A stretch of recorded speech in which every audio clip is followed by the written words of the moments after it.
Hi friends, welcome to Kanikkai channel. இன்றைக்கி நம்ம சேனலில் வாழைக்காய் ஃப்ரை எப்படி செய்து பார்க்கலாம். ஏற்கனவே வாழைக்காய் வந்து நான் இந்த சைஸுக்கு என்னமா கட் பண்ணி தண்ணியில் போட்டு வச்சுருக்கேன் கறியிடன்னு சொல்லிட்டு. இந்த பக்கம் வந்து குழம்பு மிளகாத்தூள் 2 ஸ்பூனும், உப்பு தேவையான அளவு. நான் இதிலே கொஞ்சம் தண்ணி ஆட் பண்ணிக்கிறேன். இப்போது இந்த குழம்பு மிளகாத்தூளும் உப்பும் மிக்ஸ் பண்ணிக்கிறேன். வாழைக்காய் நம்ம அரைச்சி போட்டதுலேயே கொஞ்சம் தண்ணி விடும். இதிலே நம்ம இந்த மசாலாலாம் மிக்ஸ் ஆகிற அளவுக்கு நம்ம கலரி வச்சுக்கலாம். இது மசாலாலாம் நல்லா தடவி வச்சுட்டேன். இது ஒரு 10 மினிட்ஸ் ஊறட்டும். இந்த மசாலாலாம் நல்லா ட்ரை ஆகிடுச்சு. இந்த பக்கம் வந்து தவாவில் எண்ணெய் ஊற்றி எண்ணெய் நல்லா காய்ச்சிட்டு இருக்குது. நம்ம நார்மலாக மீன் ஃப்ரை பண்ணுற மாதிரி இது ஒன்று ஒன்றா எடுத்து போட்டுக்கலாம்.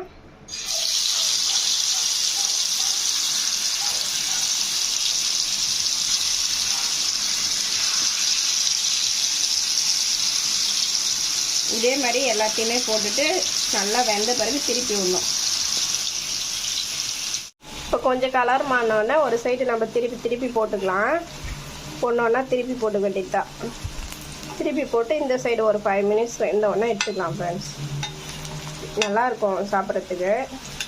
ட்ரை பண்ணி பாருங்கள். அவ்வளோதான் ஃப்ரெண்ட்ஸ். ஒரு ஈடு வந்து நான் போட்டு எடுத்துட்டேன். நல்லா இங்கே பாருங்கள் எப்படி ஆயிடுச்சு. இருக்கிறத இன்னொரு வாட்டி போட்டு எடுத்துக்கிறேன் தவாவில். லாஸ்ட்டாக ஃபைனலி இப்படி தான் இருக்குது. நீங்களும் ட்ரை பண்ணி பாருங்கள், நல்லாயிருக்கும்.